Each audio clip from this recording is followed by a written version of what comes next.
Take official moments ago this morning. Doc Rivers out as the head coach of the Milwaukee Bucks. He steps down after 3 seasons with the team. It was well documented that there was a disconnect between Doc and the players this season, and the lingering Giannis Antetokounmpo trade rumors only added to that. In fact, Giannis was asked again about his future over the weekend. So this was the quote. It was not said on camera. Quote, "It's a very good question, and I don't know. It's not up to me. We'll see. I feel like sometimes people just don't listen. They listen to the sources. The main source is me. It is what it is. So again, do not disturb on my phone. Go about my day, improve, come back, get better. So if everything goes well, hopefully the Bucks want me here. Why not? But if they don't, okay." All right. So this to me was Giannis saying he truly wants to be in Milwaukee. Now, I think you have said, Wendy, that is not the case. Other people have said that it's not the case. But now he's publicly saying he does want to be in Milwaukee. Does this make it more confusing? What's your reaction to this? Wendy, go ahead. It's so fatiguing and exhausting. I can't even imagine what it's like to be a Bucks fan or someone in that team, because this has been 35 rounds of this.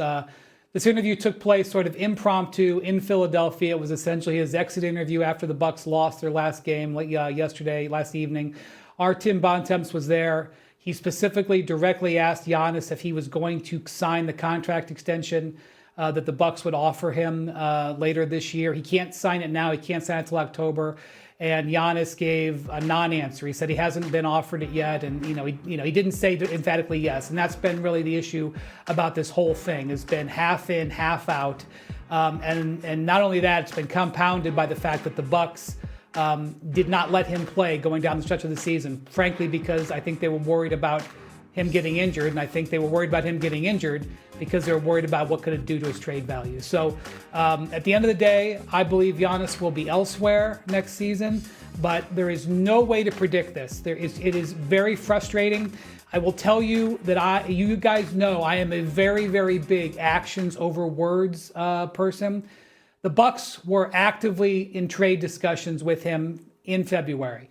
I believe they will actively be in trade discussions with him in June and July. You don't have trade discussions with somebody of this nature unless you intend to trade him, and that is what I eventually expect to happen.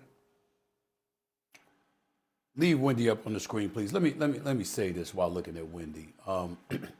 Number one, I don't want to use the word annoyed, but I just want to give Doc Rivers, the now former head coach for the Milwaukee Bucks, some advice. Practice what you preach. Stop talking about living your life and your 7 grandchildren and it. Go ahead and do it. Because the reality of the situation is this. Doc Rivers, I knew he was going to be gone. He talked before the season about how this would be his last. Before a game was played, Shay, before a game was played, Wendy, he talked about stepping away from the game. He talked about he's been a coach for 24 years. He talked about retirement and all of this other stuff. That's what he was talking about. Go ahead and do it. Because I think that this man who's going into the Hall of Fame, who was the 6th, active winningest coach of all time, entering the season, all this stuff. You've accomplished a lot in your career. You won a championship. You've been to 2 NBA finals. A lot of people think if it wasn't for a couple of injuries, particularly Kendrick Perkins, believe it or not, in 2010, you would have beat the Lakers the second time.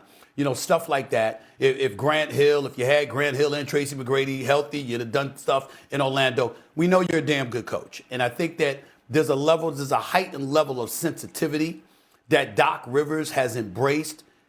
This is not the time to be doing that. You do that when you my age and you know what, you got, 10, 15 potential years left in the business and stuff like that. When you are talking about walking away, you need to be walking away with more peace than Doc Rivers has been enjoying this particular season. So I just want to give that advice to a guy that I've known for 30 years and I've got a lot of love for. It's like, relax, man. People going to say what they're going to say. You know what? You know what you've done. You're going into the Hall of Fame, and unfortunately, he's sitting there going back and forth with every report, every rumor, every hint. Stop. Just stop it. People going to say what they're going to say. You've been around too long to not know better than that. Let it go. That's number one. Number two, Giannis. Let's understand what's going on here. Giannis is looking to leave. Wendy was absolutely right in what he reported. So was Shams. So was everybody else. Nobody wrong here. The difference is that Giannis doesn't want to be the bad guy to the fans of Milwaukee. He loves these people. He loves this city. He loves the way they've embraced him and his family and the commitment that they've shown to him. And by the way, they made changes because of him. Not just roster changes. Remember when Adrian Griffin got let go as the head coach for the Milwaukee Bucks, okay? They were like 31-13.